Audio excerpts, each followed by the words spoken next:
nurnya Nabi Muhammad SAW, Nur Al-Mustafa. Kemudian dari Nur Al-Mustafa ini Allah Subhanahu wa Ta'ala ciptakan ini semua alam, ciptakan malaikat dan lain sebagainya. Dan nur ini bertasbih mengagungkan Allah ribuan tahun hitungan akhirat. Dari situlah para malaikat ini belajar cara mengagungkan Allah dari nurnya Al-Mustafa. Bagaimana bentuknya Nur Al-Mustafa? Wallahu alam saat itu bagaimana. Jadi sebelum zaman Nabi Adam, jangankan Nabi Adam, tanah buat nyiptain Nabi Adam aja belum diciptakan, itu nurnya Nabi udah ada. Ribuan tahun bertasbih. Kemudian Allah Subhanahu wa Ta'ala ciptakan Nabi Adam. Dan Allah Subhanahu wa Ta'ala taruh Nur Al-Mustafa pada diri Nabi Adam. Makanya para malaikat itu suruh sujud kepada Nabi Adam karena ada Nur Al-Mustafa di situ. Kemudian ini Nur Al-Mustafa intakal, berpindah min sulbi tahir ila sulbi tahir. Dari sulbi yang suci ke sulbi yang suci. Dari sulbi suci ke sulbi yang suci. Nabi sampai ini Nur Al-Mustafa sampai ke Nabi Allah Nuh alaihissalam. Kenapa Nabi Allah Nuh alaihissalam diselamatkan oleh Allah dari banjir bandang? Karena dalam diri Nabi Nuh ada Nur Al-Mustafa. Terus lagi pindah ini Nur Al-Mustafa kepada Nabi Ibrahim alaihissalam. Kenapa Nabi Ibrahim alaihissalam enggak mempan dibakar oleh Raja Namrud? Karena dalam diri Nabi Ibrahim ada Nur Al-Mustafa. Kemudian Nur ini berpindah ke Nabi Ismail alaihissalam. Lalu kenapa Nabi Ismail begitu disembelih Allah ganti dengan kambing gibas? Karena Nabi Ismail dalam dirinya ada Nur Al-Mustafa. Kemudian turun sampai pada datuk-datuknya Nabi Muhammad SAW. Jadi datuk-datuknya Nabi ini semua sampai Nabi Adam itu adalah orang-orang yang suci, yang dilahirkan dari perkawinan yang suci di zamannya. Kharajtu min nikahin wala kharajtu min sifahin, kata Nabi sallallahu alaihi wasallam. Saya lahir dan orang-orang tua saya lahir dari pernikahan yang suci, dari pernikahan yang mulia, dan tidak ada satupun datuk-datuk saya yang lahir dari perzinahan, enggak ada. Lalu kemudian Nur itu berpindah ke Sayyidina Abdullah ibn Abdul Muttalib, yang tidak lain tidak bukan adalah ayahandanya Nabi.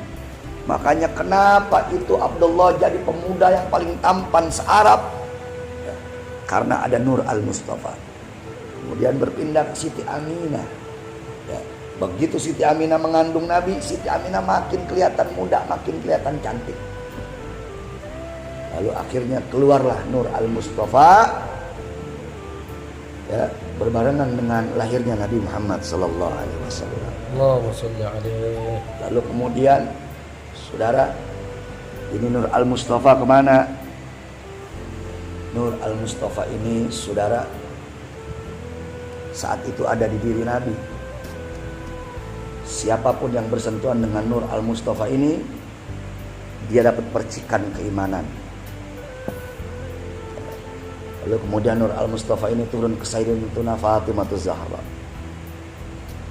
Lalu setelah itu turun kemana? Ke Sayyidina Hasan wa Sayyidina Husain. Lalu turun kemana?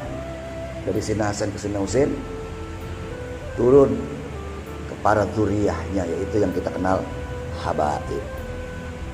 Makanya jangan aneh, ada kiai-kiai saudara, host, dia itu bisa nyium orang, bisa nyium seseorang kalau orang itu Habib beneran. Kalau nggak salah Allah yarham Kiai Haji Abdullah bin Nuh, dia itu kalau sholat saat di masjidnya ada habaib di belakang, nggak ngomong itu Habib, dia bisa tahu ada Habib nih, ada bau Habib nih. Coba tolong, itu dia kayaknya duduk di pojokan, dipanggil, ditanya, Anda benar Habib? Iya Pak. Padahal itu orang nggak ngomong, karena bawa percikan Nur Al-Mustafa. Makanya inilah pentingnya kita nyambung sanad ilmu. Diceritakan dulu di zaman Habib Abu Bakar As-Segaf, Habib Abu Bakar bin Muhammad As-Segaf Gresik. Ada seorang alim di Mesir, dia nggak percaya dengan Nur Al-Mustafa ini. Saya nggak percaya dengan Nur Al-Mustafa ini. Lalu ada satu ulama yang satu menyatakan, kalau memang Anda nggak percaya, coba Anda minta sama Allah, ya Allah cabut Nur Al-Mustafa ini dari diri saya, cabut percikan Nur Al-Mustafa ini dari diri saya. Akhirnya ini ulama yang tadi nggak percaya nantangin, oh ya akhir Anda doa, ya Allah cabut Nur Al-Mustafa dari diri saya, cabut percikannya ini dari diri saya. Nggak nyampe sebulan, ini ulama pindah jadi orang kafir, mati dalam keadaan kafir. Makanya ini perlunya mutasil musalsal kepada para ulama, kepada para habaib yang mendapatkan percikan Nur Al-Mustafa. Kenapa? Karena pengaruhnya sangat besar.